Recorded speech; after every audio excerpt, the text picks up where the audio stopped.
English premier league ও English football league আবারও পবিত্র রমজান উপলক্ষে বিশেষ ব্যবস্থা চালু করছে।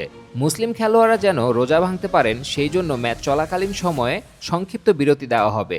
এই সপ্তাহ থেকেই শুরু হচ্ছে রমজান, যা চলবে 1 মাস। যুক্তরাজ্যে সূর্যাস্ত হয় আনুমানিক বিকাল 5টা থেকে সন্ধ্যা 7টার মধ্যে, তাই শনিবার বিকেল 5টা 30 মিনিট ও রোববার বিকেল 4টা 30 মিনিটের মতো ম্যাচগুলোতে খেলা থামানোর প্রয়োজন হতে পারে। বিরতি মূলত গোল কিক, ফ্রি কিক বা থ্রোইনের মতো স্বাভাবিক রক্ষণাভাবে দেওয়া হবে, তবে তা দলীয় পানি পান বা কৌশলগত টাইম আউট হিসেবে ব্যবহার করা যাবে না।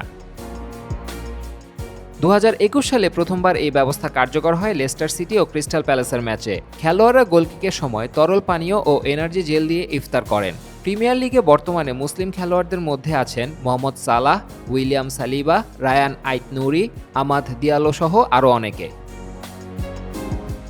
ইংলিশ ফুটবলে রমজানের এই সংক্ষিপ্ত বিরতি খেলার সঙ্গে ধর্মীয় আবেগের সুন্দর এক সংযোগ তৈরি করল, যা ধর্মীয় সংস্কৃতি ও সম্প্রীতির অনন্য এক উদাহরণ হিসেবে বিবেচিত হচ্ছে। Sadman Hasan, sports 24 BD.